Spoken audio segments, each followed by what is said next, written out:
Bom, agora nós vamos aprender no que nós vamos investir, certo? Quais são nossas opções? Para o investidor iniciante, certo? É muito prudente que nós comecemos com os produtos ofertados para o perfil investidor conservador. Se você chegou até aqui, eu presumo que você já conheça os três perfis de investidor mais comuns, né? Que é o conservador, o moderado e o agressivo, ou arrojado, dependendo de onde você encontra a nomenclatura. Certinho? Para eles são destinados produtos diferentes. Pode o arrojado ter um produto moderado ou conservador? Pode. Pode o conservador ter um produto moderado ou arrojado? Não deve. Não deve, porque presume-se que você não compreende aquele produto, justamente porque você está nesse perfil, certo? Você preencheu lá o seu questionário de perfil de investidor e você foi classificado como investidor conservador, seja por desconhecer, pela inexperiência no que tange a você ingressar no mercado financeiro, no mercado de aplicações, ou então você não tem o emocional preparado para lidar com as oscilações dos produtos, dos perfis um pouco mais agressivos. O Peter Lynch, um dos maiores gestores de fundo que já existiu, um investidor como um todo, um mentor, palestrante sobre o mercado de ações, ele dizia que o órgão mais importante no corpo do investidor não é o seu cérebro, nem tampouco o seu coração, é o seu estômago, para você poder suportar as oscilações no momento difícil. Porque é muito legal quando você, no instante que você faz uma determinada aplicação e logo ela voa a seu favor. Nossa, é maravilhoso, dá vontade de você continuar. Agora, quando você faz uma determinada aplicação e de repente você olha para alguma razão o seu saldo ficando vermelho, ficando negativo, nessa hora que a gente sabe se o investidor está adequado para aquele perfil ou não, certo? É quando vem um banho de sangue que a gente sabe. Mas aqui nós vamos te orientar direitinho para você não se machucar. Você vai seguir com calma. Nós vamos dar preferência para os produtos que são do perfil conservador. Tá, mas e quais são esses produtos? Olha, nós vamos começar entendendo o que são títulos públicos e o que são os títulos privados, tudo bem? Entendeu o que é cada um desses aqui. Vamos começar. Deixa eu riscar aqui o meu caderno, tudo bem? O primeiro deles é títulos públicos. O que são os títulos públicos? Você vê que o governo federal, via de regra, ele precisa se financiar. Não são só os impostos, que são fonte de arrecadação do governo, tudo bem? Ele também emite dívida. O que é essa dívida? Você tem um papel, vamos dizer assim, entre aspas, né? Em que o governo oferta dizendo, olha, quem me empresta esse dinheiro, eu te devolvo o seu principal e mais uma taxa de juros, de acordo com as condições estabelecidas nesse pequeno contrato. Você aceita? Aí você, investidor, olha e entende, não, me parece razoável, eu vou fazer uma aplicação aqui. Então, você seleciona através da sua corretora, depois, se ainda não entendeu o que é, a gente vai explicar direitinho o que é cada coisa, você vai sair daqui sabendo, bem? Você vai lá, seleciona aquele título, faz a sua aplicação, tudo pelo seu celular, fique tranquilo, a comunidade é a maior possível. Então, naquele momento, o governo pega aquele dinheiro e vai fazer o que tiver que fazer com ele lá. De acordo com as condições estabelecidas naquele pequeno contrato, certo? O seu dinheiro volta para você. É assim que funciona. Tudo bem? Existem basicamente 3 modalidades de título, independente dos outros nomes comerciais que você vai encontrar lá e dos nomes técnicos, certo? É um título que ele acompanha a taxa básica de juros do país, que é a taxa Selic. Você tem um título que ele tem uma taxa travada, que é o título pré-fixado, em que no instante que você aporta, você consegue ter uma visualização de quanto você vai receber ao final daquele período contratado. E você tem um título que ele acompanha a inflação, que é o título chamado de IPCA+. Bem, essas siglas a gente vai trabalhar elas depois lá na frente. Vai ter um material que vai ser destinado para vocês, um glossário. Se não quiser esperar o material, corre para o Google, joga lá, pergunta para a inteligência artificial do seu telefone. Você vai conseguir obter a resposta, não se preocupe. Esses conceitos não vão atrapalhar a mecânica do investimento, que ela é muito tranquila, certinho? Então, esse título, ele tem como lastro a capacidade do governo de honrar a dívida. Mas será que o governo vai conseguir me pagar esse dinheiro que ele está buscando da minha pessoa? Via de regra, sim. Por quê? No mercado financeiro, a gente chama de risco soberano. O menor risco possível que você pode correr como investidor. Que, tecnicamente, a gente diz que é o que a nação pode ofertar. Então, se você não tem nenhum plano de sair do país, você quer viver sua vida inteira aqui no Brasil, o que o governo vai fazer, ele te impacta direto ou indiretamente.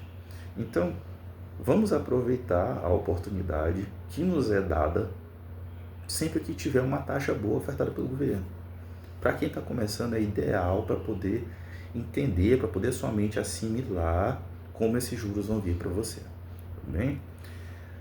Então, esse título Selic, só para completar a explicação, ele rende diariamente, certo? Ele é aquele mais verde, menos verde, sempre verde, tudo bem? O juro dele é composto, o que ele gerou hoje de juro para você, amanhã já conta, já é incorporado no principal, para ser refeito o cálculo, para que você obtenha seu rendimento, certinho? Então, o prefixado, ele já tem uma oscilação um pouquinho mais acentuada, porque ele depende da passagem do tempo e da marcação ao mercado. Precisei fazer uma pequena pausa, perdão, vamos lá. Taxa de juros do título prefixado, né, e sua oscilação. Ele sofre um pouquinho do efeito da marcação ao mercado, certo? Ele é um fenômeno que ocorre o seguinte: apesar do título prefixado ele costumar, se você carregar ele até o final, até o vencimento, ele seguir uma linha ascendente de rendimento, de valorização, né? Mas no meio do percurso é uma escadinha, dia está acima, dia está abaixo, dia está acima, dia está abaixo, e nós não temos aqui o objetivo de ganhar dinheiro necessariamente com essa marcação ao mercado, apesar de ser possível. O foco é carregar a posição o tempo mais longo possível, para que você não tenha que se preocupar em estar diariamente olhando dinheiro. A gente quer o quê? A gente quer dormir e o dinheiro trabalhar para a gente. Não quer ter que ficar acompanhando o tempo. Eu tenho minha vida, eu tenho meu trabalho, eu tenho outras preocupações. Eu preciso que aquele dinheiro faça o que ele foi colocado ali para fazer. Tudo bem?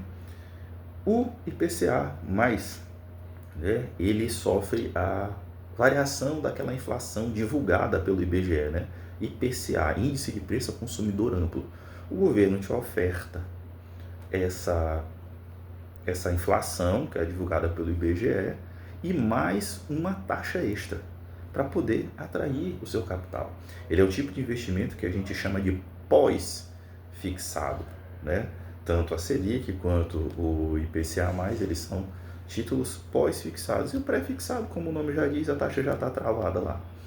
Qual é o benefício dele? Para o longo prazo, o IPCA+, ele é muito atrativo. Sobretudo agora, nesse momento aqui, nós estamos aqui em 28 de fevereiro de 2025. Nós estamos com taxas muito atraentes para os títulos públicos. Taxas que a gente só encontra com janelas de oportunidade a cada 5, 6 anos, 7 anos. Certinho? Que estão sendo aceleradas por causa do cenário político e econômico atual. Logo, é uma excelente janela de oportunidade para a gente poder pensar em trabalhar o capital de uma forma melhorada. Essa aqui é a nossa pequena explicação sobre títulos públicos. Se você entrar lá no site do Tesouro Direto, você vai ver outros nomes: Tesouro, Educa Mais, Tesouro, Aposentadoria. Eles são variações com nomes comerciais diferentes. O que tem nesses títulos Educa Mais e esse outro título de aposentadoria são proporções desses títulos anteriores. Pega dois papéis ali, mistura, pouco mais de um, pouco mais do outro. A finalidade que foi criado esse produto era ensinar o povo brasileiro a construir um objetivo. É facilitar o caminho de tomada de decisão para que a pessoa aportasse desse mesmo modo. Tudo bem? Agora nós vamos explicar aqui os títulos privados. O raciocínio é muito semelhante a tudo que a gente colocou aqui sobre títulos públicos. Contudo, esses títulos privados, essa emissão de dívida, ela é feita por empresas, certo? E ela recebe um outro nome chamado de debênture. Tudo bem? Apesar do nome feio, mas o raciocínio é muito semelhante. Qual é a diferença principal entre a debênture e um título público? É porque como o risco que você corre ao investir em uma empresa, ele é maior do que o risco que você corre ao investir em um título do governo, você tem uma necessidade dessa empresa te oferecer uma taxa melhor do que a do governo para te atrair. Se eu vou correr mais risco, é lógico que eu preciso ser melhor remunerado por isso. Do contrário, eu fico fora. Não adianta querer a pessoa te oferecer um risco mais elevado, um retorno igual ou pior ainda, menor do que um dispositivo que é mais seguro. Isso é inviável, isso não é técnico, a gente fica fora disso. Certo? O que eu imagino que aqui na Invicta Voluntários nós vamos te ensinar a inverter esse raciocínio, sem chance. Certo? O nosso compromisso aqui é com o foco na vitória, a proteção do que nos é mais querido. E nós não vamos arriscar a proteção do nosso coração, das pessoas que a gente ama, fazendo uma inversão por qualquer razão que seja. Certinho? Via de regra, o que nós temos aqui? A gente tem empresas necessitando fazer algum empreendimento maior, iniciar uma expansão, em vez de tentar buscar o capital junto ao setor bancário e os mecanismos de financiamento, ele vem até o grande público e oferta aquele título. O título tem um determinado prazo, eles costumam ter uma liquidez bem reduzida. O que é isso? Diferente de um título do Tesouro, em que tu compra ele hoje, certo? E amanhã, se você já quiser desmontar a posição, você pode. Com as debêntures não é bem assim. As empresas precisam de um lapso temporal maior, bem definido, para que elas possam trabalhar a sua estratégia com aquele dinheiro, dali obter um diferencial e então pagar o juro que foi acordado mais o seu montante principal. Certo? Tudo bem? Sobre todos estes títulos, espero que você não tenha ficado com muita dúvida. Se tiver, perguntem, ok? E em cima deles nós vamos passar aqui para as nossas explicações mais detalhadas no nosso próximo vídeo, certinho? Até daqui depois.